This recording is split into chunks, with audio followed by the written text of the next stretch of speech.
Good morning, Flagler County. I'm Rich Carroll. You're listening to Flagler's Morning News on Thursday, April 20th. We need to make sure that we prioritize our economic growth and look to create jobs and keeping up with those rising costs and maintaining a competitive advantage. Those are government's goals when it comes to Flagler County's future, according to County Administrator Heidi Petito. Petito spoke during the Palm Coast Flagler Regional Chamber of Commerce's 2023 Future of Flagler Forum at the Grand Haven Golf Club. She called these goals a team effort. We've got great working relationships with the city and the county. It's important that we do all work together in unison to attract those businesses into our community so that we're able to assist with that growth and also support the businesses that are here so they can continue to grow. Palm Coast City Manager Denise Bevan highlighted the city's assets. By 2035, we'll be at about 120,000 population, making up the bulk of the population for Flagler County. We are extremely proud, working our way to becoming an official gig city. And the other gig city in the state of Florida is the city of Tallahassee. And so that brings a wealth of foundation that we can prosper from. Bunnell City Manager Alvin Jackson says economic development boils down to three things: tax roll expansion, creating jobs, and sustainable wages. That's economic development in a nutshell. The bottom line is really touching the lives of people and helping them to experience the best of life here in Flagler County. The forum was aired live here on WNZF and is available for you to listen to on the Flagler radio app.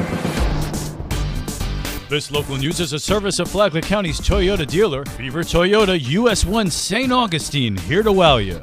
The Flagler County School Board remains a house divided. On the same night the board took its first steps to replace Superintendent Kathy Middlestat, one member attempted to vote to censure another. Will Furry called for the censure of board chair Cheryl Massaro over a video she posted on her school board Facebook page in which she said she'd lost trust in the board and claimed 3 of 5 school board members don't have students' and families' best interests at heart. She didn't mention names, but it was clear Massaro was referring to Furry and board members Christy Chung and Sally Hunt, who voted not to renew Middlestat's contract. Furry says Massaro violated policy and called her words unacceptable, divisive, and untrue. Furry's push to censure Massaro failed in a vote 3-2. Board members Colleen Conklin and Hunt voted against the censure. From the WNZF Newsroom, I'm Amy Cherry.